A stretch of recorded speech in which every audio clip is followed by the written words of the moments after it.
উমর ফারুক সালাত শুরু করলেন, ফজরের সালাত, আল্লাহু আকবার। In the meantime Abu Lulu এই খঞ্জর নিয়ে উমর ফারুকের বুকের মধ্যে 3টা স্টেবিং করলেন। একটা মারলেন নাভির নিচে, মারার সাথে সাথে পাকস্থলী কেটে গেল। আরেকটা মারলেন পাজরে, পাজর ছিঁড়ে গেল। আজকে আমরা সাইয়েদনা উমর ফারুকের বায়োগ্রাফি সম্পর্কে জানব। উমর ফারুক রাদিয়াল্লাহু তাআলা আন, the superhero of this উম্মাহ। এই উম্মার সুপার হিরো তিনি, ঠিক কিনা? ওনার মুখের আগে লাঠি চলতো বেশি। সাইয়েদনা উমর ফারুক আমাদের জন্য অনুপ্রেরণা। Is the real superhero of Muslim উম্মাহ। তিনি এই উম্মার রিয়েল সুপার হিরো। এজন্য ওনার জীবনী থেকে আমরা কিছু শিক্ষা নেওয়ার চেষ্টা করব ইনশাআল্লাহ। পড়ে সাইয়েদনা উমর ফারুক কিভাবে ইসলাম ধর্ম গ্রহণ করলেন, কিভাবে বিশ্বনবীর প্রাণের কলিজার টুকরা হলেন, এটা দিয়ে আমরা শুরু করি। আল্লাহ তাআলা সাইয়েদনা উমর ফারুকের হৃদয়ের মধ্যে 3টা ধাক্কা মেরেছেন, ঈমানের ধাক্কা। আওয়াজ করে বলতে হবে, কয়টা? জোরে বলেন তো, কয়টা? 3টা ঈমানি ধাক্কা। এক হচ্ছে বিশ্বনবীর দোয়ার ধাক্কা। এক কি?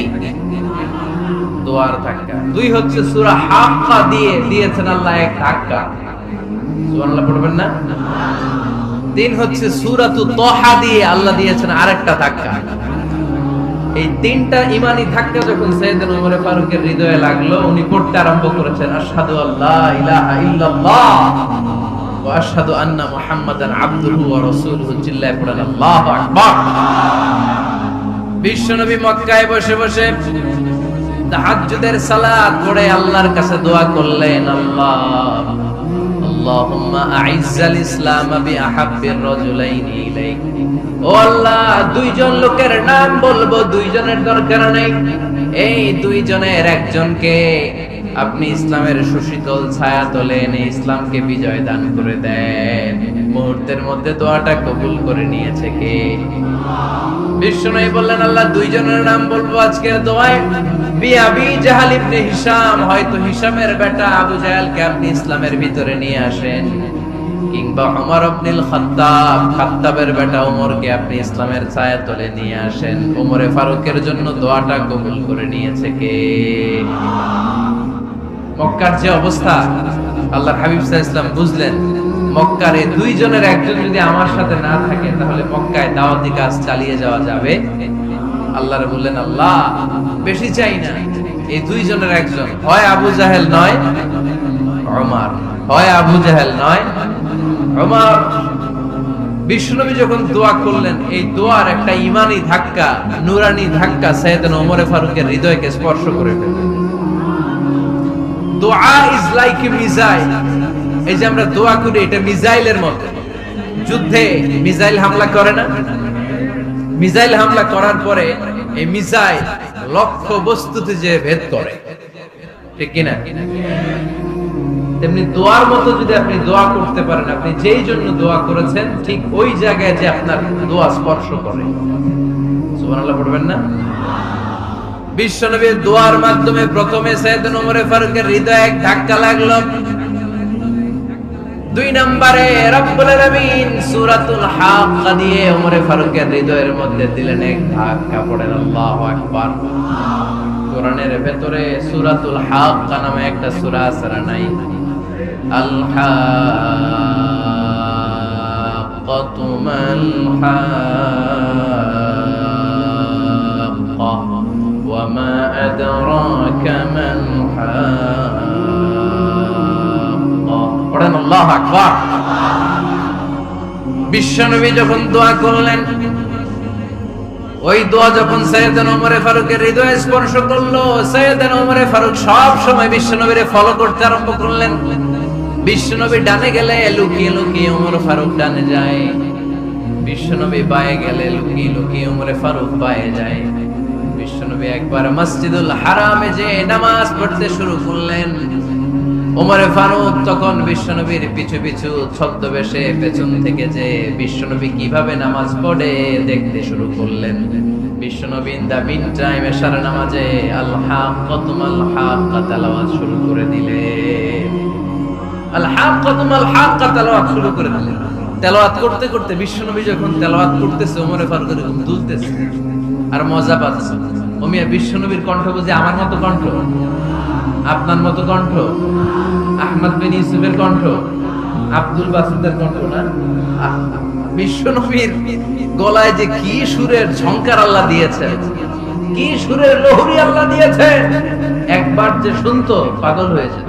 বিশ্বনবী সূরা হাক্কা মন্ত্রমুগ্ধ তেলাওয়াতে, মন্ত্রমুগ্ধ সুর দিয়ে, মন্ত্রমুগ্ধ কণ্ঠ দিয়ে তেলাওয়াত করতে লাগলেন। এশার সালাতে ওমরে ফারুক বলতে লাগলেন। ওমরে ফারুক যত শুনে অবাক হয়ে যায়, যত শুনে অবাক হয়ে যায়, যতই শুনে অবাক। কিরে? কারণ তিনি আরবি ভাষা বুঝতেন। এত সুন্দর শব্দের গাঁথনি, এত প্রাঞ্জল বর্ণনা, এত সুন্দর অন্তমিল, এটা কবিতা না হয়ে পারে। উনি মনে মনে ভাবলেন এটা মনে হয় কবিতা। It might be poem, it could be poem. Muhammad মনে হয় কবি হয়ে গেছে, তার কাব্য প্রতিভা দিয়ে সে এটা বানিয়েছে। তা না হলে এত সুন্দর কথা এটা কবিতা না হয়ে পারে। ইন দ্য মিন টাইম বিশ্বনবী কিন্তু দেখতেছেন না যে পেছনে ওমর। বিশ্বনবী তেলাওয়াত করছিলেন। ইন দ্য মিন টাইম বিশ্বনবী পড়ছিলেন ওমা হুয়া বিকাউলি শাইরিন কলিলাম মা তুমিনুন। এর অর্থ হলো এটা কোনো কবির কথা নয়, খুব অল্প সংখ্যক লোকই তোমরা ঈমান আনো। সুবহানাল্লাহ পড়েন। এটাকে বলে কোইন্সিডেন্স। কোইন্সিডেন্স হুট করে অনেক সময় মিলে যায়, যায় কি যায় না? আপনি একজনের কথা ভাবতেছেন, বাজারে গেলেন, বাজারে যেই দেখেন ওই লোকটা দাঁড়ায় আছে, এরকম হয় কি হয় না? ওমরে ফারুক মনে মনে যেটা ভাবতেছে ওই কথা দিয়ে বিশ্বনবী তেলাওয়াত করতেছে। আল্লাহু আকবার। বিশ্বনবী যে আয়াত তেলাওয়াত করছিলেন, আয়াতের অর্থ হলো এটা কোনো কবির বানানো কবিতা না, খুব অল্প সংখ্যক লোকই তোমরা ঈমান আনো। ওমরে ফারুক আটকে উঠলেন, থমকে দাঁড়ালেন। ঘটনা কি? আমি মনে মনে ভাবলাম, কিরে এত সুন্দর কথা, এটা তো মানুষের কথা হতে পারে না, এটা নিশ্চয়ই কবিতা, কবির কথা। কিন্তু মুহাম্মদ এখন আবার পড়তেছে ওমা হুয়া বিকাউলি শাইর, এটা কোন শায়েরের কবির কথা নয়। কলিলাম মা তুমিনুন, অল্পই তোমরা ঈমান আনো। তার মানে আমার মনে যা চলে মুহাম্মদ এটা টের পায়। মুহাম্মদ গণক। নাউজুবিল্লাহ পড়বেন না? মুহাম্মদ অনেক বড় মাপের একজন গণক। মানুষের হৃদয়ে কি চলে, মনে মনে কি ভাবে, মুহাম্মদ না দেখেও বলে দিতে পারে। ইন দা মিন টাইম বিশ্বনবী পরের আয়াতে বললেন ওয়ালা বিকাউলি কাহিনি কলিলাম মা তাযাক্কারুন। এই আয়াতের অর্থ হলো এটা কোনো গণকের বানানো গণনা নয়, খুব অল্প সংখ্যক লোকই তোমরা উপদেশ হিসেবে এটাকে মানো। সুবহানাল্লাহ পড়েন। এবার আর ওমরে ফারুকের সহ্য হয় না, কি আজীব তামাশা। প্রথমে মনে করলাম কবিতা, মুহাম্মদ কয় কবি না, সে কবি না, এটা কবিতা না। তারপরে ভাবলাম সে গণক, সে আয়াত পরে পরে বলে দিল এটা গণনা নয়। তাহলে এটা কি? এটা কি কবিতাও না, গণনাও না, তাহলে এটা কি? বিশ্বনবী তখন বললেন তানজিলুম মির রাব্বিল আলামিন। সুবহানাল্লাহ পড়েন। পরের আয়াত ছিল তানজিলুম মির রাব্বিল আলামিন। এটা দুনিয়ার কোন কবির বানানো কবিতা না, এটা কোন গণকের গণনা না, এটা কোন সাহিত্যিকের বানানো সাহিত্য নয়, এটা মহাবিশ্বের পরিচালক রব্বুল আলামিনের কাছ থেকে পাঠানো কিতাব কোরআন। সূরা হাক্কার ধাক্কায় ওমর ফারুক গাইড। প্রথমে ধাক্কাটা লাগলো যে দোয়া। বিষ্ণুবী তাহাজ্জুদে কেঁদে দোয়া করলেন, আল্লাহ হয় আবু জাহেল রে দিবা নাইলে ওমর রে দিবা। ওই দোয়া ওমরে ফারুকের হৃদয়ে ছোঁয়া লেগেছে। এরপর হাক্কা, সূরাতুল হাক্কা দিয়ে দিলে এক ধাক্কা। এই ধাক্কা খেয়ে উথাল পাথাল হৃদয়ের মধ্যে, হায় রে এ কি বাণী, এ কেমন কথা, কে মুহাম্মদ? তারপরও শয়তানের ওয়াসওয়াসা আছে না নাই? আল্লাহ বলে যতই ওয়াসওয়াসা ওমরকে দেয়া হোক, আমি ওমরে ফারুককে মুসলিম উম্মতের সেনাপতি বানিয়ে ছাড়বো, আমি সেনাপতি বানাবো। এবার 3 নাম্বার ডোজ। ডাক্তারের কাছে গেলে প্রথমে দেখবেন সিম্পল ডোজ দেয়, নরমাল ওষুধ। এটাতে কাজ না হলে ডোজ বাড়ায়, একেবারে কাজ না হলে অ্যান্টিবায়োটিক মারে, আছে না নাই? আল্লাহ প্রথমে দোয়ার ছোঁয়া লাগালেন, তারপর সূরা হাক্কা দিয়ে ধাক্কা মারলেন, এরপরে রব্বুল আলামিন বলেন এবার 3 নাম্বার ডোজ সূরা তাহা দিয়ে আমি তোমার হৃদয়টারে উজালা বানায় দেব রে ওমর। শয়তান দিক দিয়ে ওয়াসওয়াসা, খেলা দুই দিক থেকে চলতেছে। আল্লাহ তাআলা হেদায়েতের রাস্তায় টানছে, শয়তান জাহান্নামের দিকে টানছে। ঘোষণা দেয়া হলো মক্কায়, মুহাম্মদের মাথা কেটে এনে দিলে এত এত স্বর্ণ মুদ্রা দেয়া হবে। ওমরে ফারুক রাজি হয়ে গেলেন, নাঙ্গা তলোয়ার নিয়ে বিশ্বনবীর মাথা কাটার জন্য ছুটলেন। নাউজুবিল্লাহ পড়বেন না? বনু জাহরা গোত্রের এক লোক বলে, আইনা ইয়া ওমর, কই যাও? মুহাম্মদের মাথা কাটতে যাই। আরে মুহাম্মদের মাথা কাটতে যাও? তোমার বোন ফাতিমা বিনতে খাত্তাব আর তোমার বোন জামাই সাঈদ কদ সাবা, এরা তো ধর্ম ত্যাগ করে ফেলছে। এটা তো আমাদের ধর্ম ত্যাগ করে মুহাম্মাদের ফলোয়ার হয়ে গেছে। আগে ওমর ঘর সামলাও, পরে মুহাম্মাদের মাথা কাটতেছে। ওমর ফারুক অবাক হয়ে গেলেন, তলোয়ার নিয়ে বিশ্বনবীর দিকে না যেয়ে নিজের বাড়ির দিকে চলে গেলেন। বিশ্বনবীর আপন বোন ফাতিমা বিনতে খাত্তাব, বোন জামাই সাঈদ আর খাব্বাব রাদিয়াল্লাহু তাআলা আনহু তিনজন মিলে সূরা তাহা তেলাওয়াত করছিলেন। পড়েন সুবহানাল্লাহ। মক্কায় লুকিয়ে লুকিয়ে দাওয়াত হতো। খাব্বাব রাদিয়াল্লাহু তাআলা আনহু একটা চামড়ার ফলকের মধ্যে সূরা তাহার কয়েকটা আয়াত এনে ওমর ফারুকের বোন আর বোন জামাইকে শিক্ষা দিচ্ছেন, ট্রেনিং দিচ্ছেন। সুবহানাল্লাহ পড়েন। লুকিয়ে লুকিয়ে ওমর ফারুক যখন ঘরে চলে আসলেন, এরা তটস্থ হয়ে গেল। সাইয়েদনা খাব্বাব বিছানার তলায় লুকিয়ে গেলেন। ওমর ফারুক বললেন, দরজা খোলো। ফাতিমা বিনতে খাত্তাব দরজা খোলার পরে নির্মম ভাবে সাইয়েদনা ওমর রাদিয়াল্লাহু তাআলা আনহু বোনের গায়ে আঘাত শুরু করে দিল। বোন জামাইকে আহত করতে শুরু করলো আর বলতে শুরু করলো, তোরা পাগল হলি কেন? কি আছে ওই মুহাম্মাদের মধ্যে? কি জাদু নিয়ে এসেছে? সে যাই বলে লোকজন পাগল হয়ে যায়, সবাই তার উপর কালিমা পড়ে ঈমান এনে ফেলে। কি এমন জিনিস তোদের কাছে আছে যেটা দেখে মুহাম্মদকে তোরা ভালোবাসলি? কি আছে? কি পড়তেছিলি আমারে দেখা। ফাতেমা বলে, ইন্নাকা রিজসুন লা ইয়ামাসসুহু ইল্লাল মুতাহহারুন। আমার ভাই ওমর, তুমি না পাক। তুমি কি? লা ইয়ামাসসুহু ইল্লাল মুতাহহারুন, পবিত্রতা অর্জন না করে এই কোরআন ধরা যায় না। সুবহানাল্লাহ পড়েন। ওমর ফারুক গোসল করে আসলেন, কারণ ধাক্কা তো আগে কয়েকটা খাইছে। কথা বুঝেন নাই বোধহয়? প্রথমে দোয়ার ধাক্কা, পরে কোন সূরা দিয়ে ধাক্কা? হাক্কা দিয়ে ধাক্কা। 3 নম্বরে এখন আরেকটা ধাক্কা খাবে। গোসল করে আসলেন। ফাতিমা বিনতে খাত্তাব বললেন, গোসল যখন করে এসেছেন, এই নেন। ওমর ফারুক এবার চামড়ার কাপড়ের মধ্যে সূরা তাহার প্রথম আয়াতের দিকে নজর করলেন। নজর করেই কোরআনের প্রেমে পড়ে গেলেন। পড়েন সুবহানাল্লাহ। ওমর ফারুক পড়তে আরম্ভ করলেন, তাহা মা আনজালনা আলাইকাল কুরআনা লিতাশকা ইল্লা তাযকিরাতান লিমান ইয়াখশা তানজিলাম মিম্মান খালাকাল আরদা ওয়াস সামাওয়াতিল উলা। সুবহানাল্লাহ পড়েন। উনি পড়তে আরম্ভ করলেন, তাহা মা আনজালনা আলাইকাল কুরআনা লিতাশকা, এই কোরআনকে আমি তোমাদের হতভাগ্য জাতি হিসেবে দুনিয়ায় থাকার জন্য পাঠাই নাই। এটা রব্বুল আলামিনের পক্ষ থেকে এসেছে। যারা রবকে ভয় করে তাদের জন্য আছে উপদেশ। যিনি আকাশ বানিয়েছেন, জমিন বানিয়েছেন, ওই আল্লাহ তাআলা নিজেই এই কোরআন পাঠিয়েছে। আওয়াজ করে পড়তে হবে, আল্লাহু আকবার। উনি খুব ভালো আরবি জানতেন। সূরা তাহা পড়ার পরে আর ধৈর্য ধারণ করতে পারে না। ওমর ফারুক ছোট্ট বাচ্চার মতো কান্না শুরু করে দিলেন। আল্লাহু আকবার। সূরা তাহাটা হাতে নিয়ে, তলোয়ারটা হাতে নিয়ে বিশ্বনবীর দিকে ছুটতে আরম্ভ করলেন। আইনা মুহাম্মদ, কোথায় মুহাম্মদ? তোমরা আমাকে মুহাম্মদের কাছে নিয়ে চলো। বিশ্বনবী তখন সাফা পাহাড়ের পাদদেশে দারুল আরকাম ইবনে আলকামের ঘরে লুকিয়ে লুকিয়ে কোরআনের দাওয়াত দিতে। ওমর ফারুককে পাগলের মতো ছুটে আসতে দেখে বিশ্বনবীর চাচা হামজা ইবনে আব্দুল মুত্তালিব বলল, নবী আপনি পালান।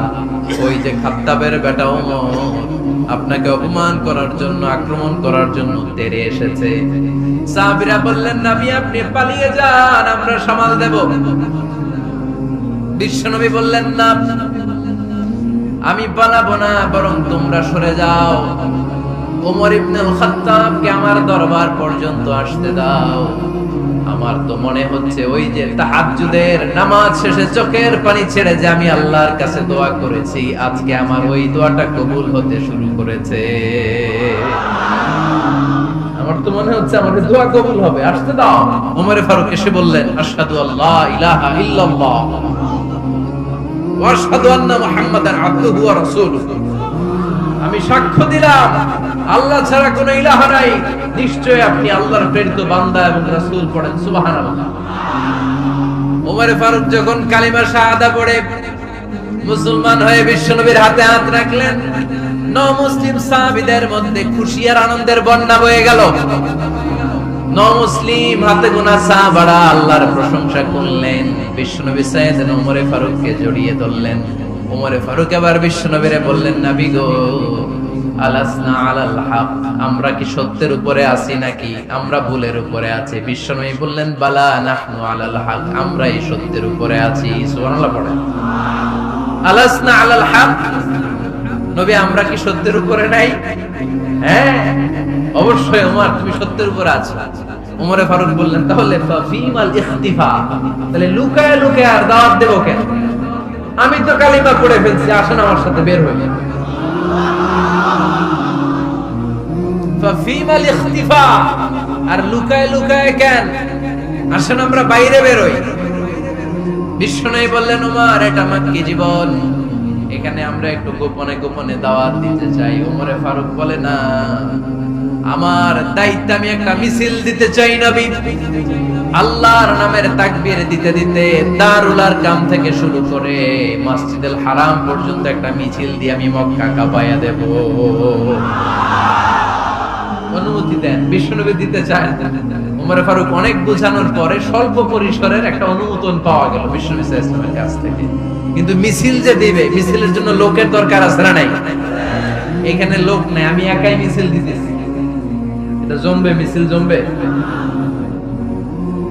খুঁজে উনি 11 জন মুসলিম সাহাবা পেলেন। কয়জন? ওমরে ফারুক বললেন 11 জনই শহীদ। এই 11 জন নিয়ে আমি আল্লাহর নামের তাকবীর দেব। 2 লাইন করলেন। কয় লাইন? 2 লাইন। পেছনে 6 জন, আর এই লাইনের নেতা বানালেন বিশ্বনবীর চাচা হামজাকে রাদিয়াল্লাহু তাআলা আনহু। আর সামনে 5 জন, তার আগে দাঁড়ালেন উনি নিজেই। তাহলে 6 6 12।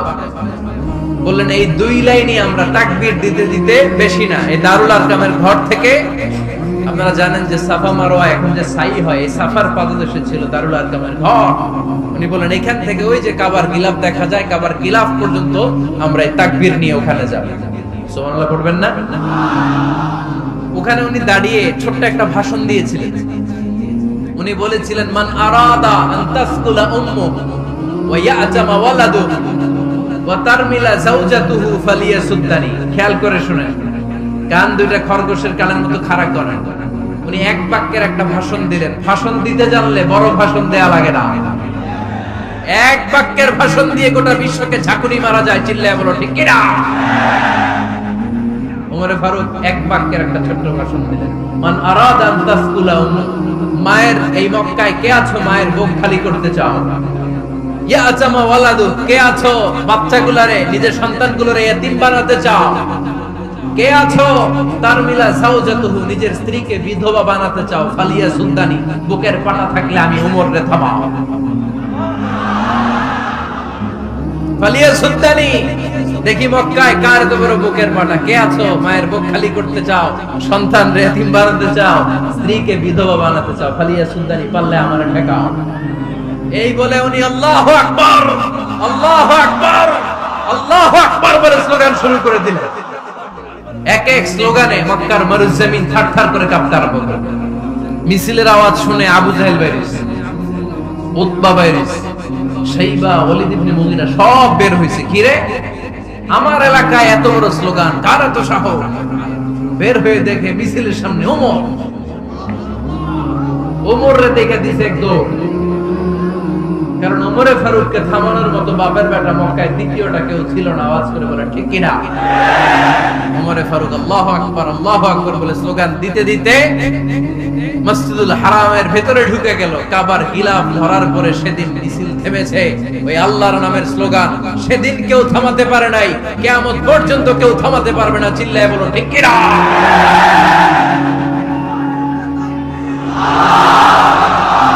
ওইরকম একটা ওমরের দরকার, আমাদের বেশি চাই না। জোরে বলেন ঠিক কিনা?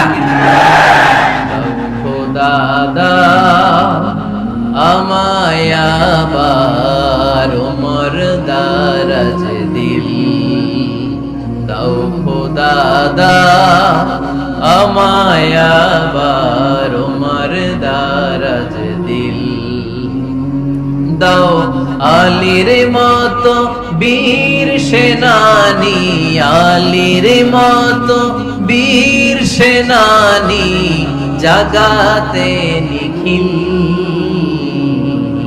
দাও খোদা দাও আমায় আবার ওমর দারাজ দিল।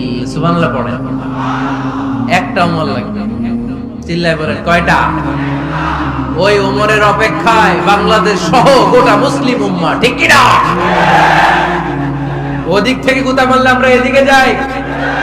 আমাদের রিপ্রেজেন্টেটিভ, আমাদের প্রতিনিধিত্ব করার মতো কোনো কেন্দ্রীয় লিডারশিপ নেতৃবৃন্দ গোটা বিশ্বে নাই, ঠিক কি না? আমরা সেই ইমাম আল মাহদির অপেক্ষায়। এই ওমরে ফারুক আমাদের মডেল, ঠিক কি না? Third in position. এই পুরো উম্মতের মধ্যে ওনার পজিশন নাম্বার 3। 1 নাম্বার পজিশন বিশ্বনবী কার? 2 নাম্বার পজিশন কার? আবু বকর। 3 নাম্বার পজিশন কার? ওমরে ফারুক। বিশ্বনবী বলতেন লা নবিয়্যা বা'দি, লা নবিয়্যা বা'দি, আমার পরে কোনো নবী নাই। ওয়ালা রাসূলা, আমার পরে কোনো রাসূলও নাই। আমার নবীর পরে আর কোনো নবী আছে? আমার নবীর পরে আর কোনো রাসূল আছে? এই যে কাদিয়ানি যে একটা সম্প্রদায় আছে, এরা কি মুসলিম নাকি অমুসলিম? মুসলিম সম্প্রদায়ের সাথে এদের কোনো সম্পর্ক নাই। চিল্লা বলেন ঠিক কি না? এরা যদি মুসলমান হতে চায়, আমার নবী দ্য লাস্ট মেসেঞ্জার বিশ্ব নবীকে খাতামুন নবী হিসেবে সংবাদ সম্মেলন করে গোটা বিশ্বকে জানায় দিতে হবে। তারপরে তাদেরকে আমরা মুসলিম হিসেবে স্বীকৃতি দিব। চিল্লা বলেন ঠিক কি না? তা না হলে তারা কোন ধর্মের এটাকে জানায় দিতে হবে। No inferiority complex, no identity crisis. Identity crisis থাকা যাবে না। আপনারা কোন ধর্মের এটা জানায় দেন। আপনারা বিশ্ব নবীরও শেষ নবী মানবেন না, আবার মুসলিম বলেও নিজেদেরকে ট্যাগ লাগাতে চাইবেন। সাধারণ মুসলমানরা এটা এই ধোঁকাবাজি মানে না। চিল্লায় বলেন ঠিক কি না? আমার নবীর পরে কোনো নবী নাই, আমার রাসূলের পরে কোনো রাসূল নাই, ঠিক কি না? আল্লাহর হাবিব বলতেন লাউ কানা বা'দি নাবিয়্যুন লাকানা উমর, তবে আমার পরে যদি নবী হওয়ার যোগ্যতা কারো থাকে, আমার উমরের ওই যোগ্যতা আছে। সুবহানাল্লাহ পড়েন। তুমি বলেছো রাসূল দেবে না, বলনি দেবে না ওমর, বলনি দেবে না হামজা তারি, খালিদ বিজয় সমর। প্রভু তুমি বলেছো রাসূল দেবে না, বলনি দেবে না ওমর, বলনি দেবে না হামজা তারি, খালিদ বিজয় সমর। প্রভু তুমি বলেছো রাসূল দেবে না। সুবহানাল্লাহ পড়েন। এজন্য আমরা একটা ওমর চাই। কয়টা? বেশি লাগবে? নেতার মতো নেতা কয়টা লাগে? জোরে বলেন কয়টা? Enough. That's enough. Umar Farooq, our superhero. ওনার সাথে বিশ্বনবী ইসলামের মুসাহারার সম্পর্ক ছিল। ওমরে ফারুক যে বিশ্বনবীর শ্বশুর, এটা অনেকে জানেই না। ওমরে ফারুক রাদিয়াল্লাহু তাআলা আনহু বিশ্বনবীর শ্বশুর ছিলেন। এটা আজকে নতুন শুনছেন। কে কে হাত তুলেন? দেখছেন হুজুর? সঠিক বলছি না আমি? অনেকে আমরা জানি না। মাশাআল্লাহ, জানতে লজ্জা নাই, শিখতে লজ্জা নাই। লজ্জা হচ্ছে অজ্ঞতায় আর মূর্খতায়, ঠিক কি না? আমরা শিখতে রাজি আছি। যে কথা বলে আমরা তার ছাড়া। আমার আগে হুজুর কথা বলতেছিলেন, আমরা ছিলাম ছাত্র, এখন আমি কথা বলতেছি, এখন আমরা সবাই হয়ে গেছি ছাত্র, ঠিক কিনা? যিনি বলেন তিনি শিক্ষক, বাকিরা আমরা ছাত্র, ঠিক কিনা? চার খলিফার দুই খলিফা, ইসলামের চার খলিফার দুই খলিফা বিশ্বনবীর মেয়ের জামাই, আর বাকি দুই খলিফা বিশ্বনবীর শ্বশুর। সুবহানাল্লাহ পড়েন। সাইয়েদনা আলী রাদিয়াল্লাহু তাআলা আনহু, সাইয়েদনা উসমান যুন নূরাইন বিশ্বনবীর মেয়ের জামাই। উসমান রাদিয়াল্লাহু তাআলা আনহুর কাছে বিশ্বনবী দুই মেয়েকে বিয়ে দিয়েছিলেন, একজন মারা যাওয়ার পরে আরেকজন। বিশ্বনবী বলেছেন এরপরে আরেকটা থাকলে ওইটারও বিয়ে দিবেন। সুবহানাল্লাহ পড়বেন না? দুইজন ছিল মেয়ের জামাই আর দুইজন ছিল শ্বশুর। সাইয়েদনা আবু বকর শ্বশুর, বিশ্বনবীর স্ত্রী আম্মা জান আয়েশা রাদিয়াল্লাহু তাআলা আনহার বাবা। বিশ্বনবীর স্ত্রী আম্মা জান হাফসা রাদিয়াল্লাহু তাআলা আনহার বাবা ছিল সাইয়েদনা ওমর ফারুক। চিল্লায়ে পড়ে আল্লাহু আকবার। যেন কোনো পজিশন না, সাইয়্যিদু কুহুলিল জান্নাহ। জান্নাতে যত নারীরা যাবে, নারীদের সর্দারিনী হবে সাইয়্যিদাতুনা ফাতেমা রাদিয়াল্লাহু তাআলা আনহা। এই ফরিদপুরের যত ইয়াংস্টাররা তোমরা যারা জান্নাতে যাবে, তোমাদের লিডার হবে সাইয়েদনা হাসান আর হুসাইন রাদিয়াল্লাহু তাআলা আনহুমা। আর বয়স্ক মুরব্বিরা যারা জান্নাতে ঢুকবেন, আপনাদের লিডার হবে সাইয়েদনা আবু বকর আর সাইয়েদনা ওমর ফারুক রাদিয়াল্লাহু তাআলা আনহু। সুবহানাল্লাহ পড়তে পারলেন না? ওমর ফারুক এটা সাধারণ কোনো ক্যারেক্টারিস্টিক্স নয়, ওনাকে আল্লাহ তাআলা নলেজও দিয়েছেন, আবার দিনদারিও দিয়েছেন। আমার দিনী ভাইয়েরা খেয়াল রাখবেন, কোন আলেমের মধ্যে বা কোন নেতার মধ্যে যদি এই দুইটার সমন্বয় আপনি পান, যে তার জ্ঞানও আছে আবার দিনদারিও আছে, he belongs the knowledge and he belongs the taqwa, সে গোটা বিশ্বকে জয় করে ফেলবে। যার মধ্যে জ্ঞান আছে, যার মধ্যে তাকওয়া আছে, তারে কেউ থামায় রাখতে পারে? ওমর ফারুককে এই দুই নেয়ামত দিয়ে ধন্য করেছে কে? সহিহ বুখারীর বর্ণনা, বিশ্বনবী সাহাবীদের সামনে একটা স্বপ্নের কথা বলছেন। বিশ্বনবী বললেন, আমি স্বপ্নে দেখলাম আমার আঙ্গুলের ফাঁকা থেকে দুধ বের হচ্ছে, আমি তৃপ্তি সহকারে দুধ খেলাম। খাওয়ার পরে দেখলাম আঙ্গুলের মধ্যে একটু দুধ লেগে আছে। আমার আঙ্গুলে অতিরিক্ত লেগে থাকা দুধটা আমি ওমর ফারুকের মুখের মধ্যে লাগিয়ে দিলাম। সাহাবারা বললেন, ইয়া রাসূলুল্লাহ, ইয়া হাবিবাল্লাহ, মাযা আওয়ালতা বিহি, এই স্বপ্নের আপনি কি ব্যাখ্যা করলেন, আমরা তো বুঝলাম না। বিশ্বনবী বললেন, আওয়ালতু বিহি আল ইলম, আমি এই দুধ দিয়ে জ্ঞানের ব্যাখ্যা করেছি, কারণ ওমরকে আল্লাহ যেই জ্ঞান দিয়েছে গোটা বিশ্বের কাউকে এত জ্ঞান দেয় না। এজন্য স্বপ্নে যদি কেউ দেখেন যে আপনি দুধ খাচ্ছেন, তার মানে আল্লাহ তাআলা আপনার জ্ঞান বাড়ায় দিবেন। ওমর ফারুককে দুধ খেয়ে অতিরিক্ত দুধের অংশটা বিশ্বনবী আবু বকর রাদিয়াল্লাহু তাআলা আনহুর মুখে দেন নাই, সাইয়েদনা উসমানের মুখে দেন নাই, আলী রাদিয়াল্লাহু তাআলা আনহুর মুখে দেন নাই। স্বপ্নে ওই অতিরিক্ত লেগে থাকা দুধটা বিশ্বনবী ওমর ফারুকের ঠোঁটের মধ্যে লাগিয়ে দিয়েছেন। এই হাদিস থেকে প্রমাণ হয় আল্লাহ তাআলা জ্ঞানের নিয়ামতে সাইয়েদনা ওমর ফারুককে ধন্য করেছেন। আবার বুখারীর বর্ণনা, বিশ্বনবী সাল্লাল্লাহু আলাইহি ওয়াসাল্লাম আরেকটা স্বপ্নের বর্ণনা দিচ্ছেন। তিনি বললেন, তোমাদের সবাইকে স্বপ্নে আমার সামনে দাঁড় করানো হলো। আমি দেখলাম তোমাদের কারো জুব্বা নাভি পর্যন্ত, কারো জুব্বা হাঁটু পর্যন্ত, কারো জুব্বা টাকনু পর্যন্ত। ওমরে ফারুককে যখন স্বপ্নে আমার সামনে দাঁড় করিয়ে দেয়া হলো, আমি দেখলাম ওমরের জুব্বা এত লম্বা, ওমর টেনে হিচড়ে তার জুব্বা নিয়ে সামনে হেঁটে যাচ্ছে। সাহাবারা বললেন, ফামাযা আওয়ালতা বিহি ইয়া রাসূলুল্লাহ, ও আল্লাহর রাসূল, এই স্বপ্ন দিয়ে আপনি কি বুঝাতে চাইলেন, আমরা কিছু বুঝলাম না। বিশ্বনবী বললেন, আওয়ালতু বিহি আদ-দীন, আমি এই হাদিসের দ্বারা দ্বীনের ব্যাখ্যা করলাম। যার জামা যত লম্বা তার দ্বীনদারি তত বেশি। সুবহানাল্লাহ, আস্তে পড়েন। স্বপ্ন দেখলেন কোন সাহাবীর জুব্বা নাভি, কোন সাহাবীর হাঁটু, কারোটা টাকনু, কিন্তু ওমর ফারুকের জুব্বা এত লম্বা, ইয়াজুরু সাওবাহু, তিনি তার জুব্বা টেনে হিচড়ে যাচ্ছেন। বিশ্বনবী বললেন, এটা দ্বারা আমি দ্বীন, আমি তাকওয়া, দ্বীনদারি, তাকওয়া এটার ব্যাখ্যা করেছি। তার মানে ওমর ফারুকের তাকওয়ার সামনে সব তাকওয়া পানি হয়ে যাবে। কোন সুবহানাল্লাহ। আল্লাহ তাআলা সাইয়েদনা ওমর ফারুককে দ্বীনের জ্ঞান দিয়েছেন, তাকওয়া দিয়েছেন। যুবক ভাইরা, যাকে আল্লাহ তাআলা দ্বীনের জ্ঞান দেয়, যাকে আল্লাহ তাআলা তাকওয়ার এই গুণ দিয়ে সমৃদ্ধ করে, তার জন্য গোটা বিশ্বের সব দরজাগুলোকে ওপেন করে দেয় কে? কত বড় মুত্তাকি ছিলেন সাইয়েদনা ওমর ফারুক। মদিনার সমাজে কয়জন মুনাফিক ছিল বিশ্বনবী ছাড়া কেউ বলতে পারতেন না। বিশ্বনবী কোন সাহাবীকে মুনাফিকদের লিস্ট দিয়ে যান নাই, একজন সাহাবী ছাড়া। দেখি কেউ বলতে পারেন কিনা ওই সাহাবীর নাম? হুযায়ফা ইবনুল ইয়ামান রাদিয়াল্লাহু তাআলা আনহু। উনাকে বলা হতো সাহিবু সিররি রাসূলিল্লাহ, আল্লাহ রাসূল সাল্লাল্লাহু আলাইহি ওয়াসাল্লামের গোপন তথ্যের ধারক বাহক।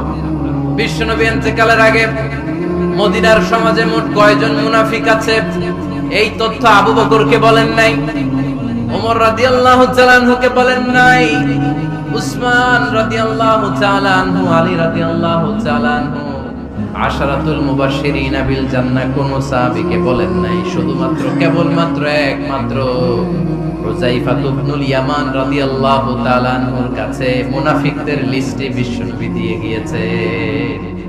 সুবহানাল্লাহ। মদিনায় কারা কারা মুনাফিক কেউ জানতো না হুযায়ফা ছাড়া।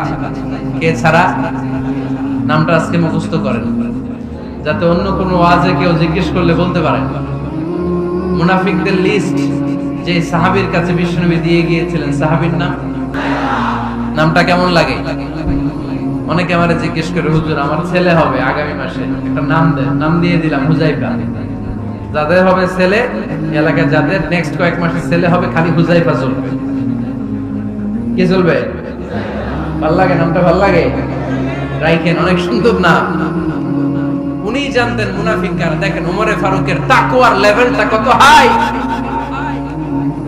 ওমরে ফারুক একদিন হুযায়ফা রাদিয়াল্লাহু তাআলা আনহুর কাছে গেলেন, যে বললেন, হুযায়ফা, বিশ্বনবী ইন্তেকালের আগে মুনাফিকদের নামের লিস্টটা কারো কাছে দেয় নাই।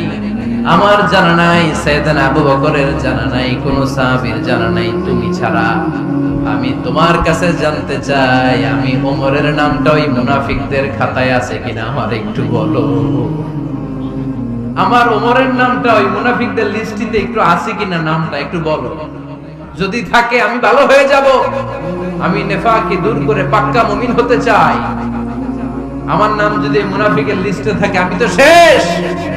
হুযায়ফা চোখের পানি ছেড়ে দিয়ে বলে, আমিরুল মুমিনিন, কেমন প্রশ্ন করলেন আপনি? আপনি বিশ্বনবীর শ্বশুর। এই উম্মতে আপনার পজিশন 3 নাম্বার। আপনারে মুনাফিকরা ভয় পায়, শয়তান আপনারে ভয় পায়। আপনি জান্নাতে সব বয়স্ক লোকদেরকে নিয়ে জান্নাতের মধ্যে আগে আগে ঢুকবেন। কেমন করে মুনাফিকদের কাতারে আপনার নাম থাকতে পারে? ওমর সুবহানাল্লাহ। কি বিনয়, কি তাকওয়া। হুযায়ফাকে যে ধরতেন, হুযায়ফা একটু বলো না আমার নামটা মুনাফিকদের লিস্টিতে আছে কিনা। ওমরে ফারুকের যদি এই টেনশন থাকে যে আমি মুনাফিক হয়ে গেলাম কিনা, আমাদের এই টেনশন থাকার দরকার আছে না? নাই? হ্যাঁ, যেন সব সময় আল্লাহর কাছে দোয়া করতে হবে, আল্লাহ তুমি নেফাকি থেকে আমাদেরকে বাঁচাও। আরো জোরে পড়েন আমিন। ওমর ফারুক রাদিয়াল্লাহু তাআলা আমাদের সুপার হিরো। আমাদের সবাই বলেন আমাদের। উনি কত বড় সুপার হিরো শুনেন। উনি জুমার খুতবা দিচ্ছেন। কি দিচ্ছেন? মসজিদে নববীতে।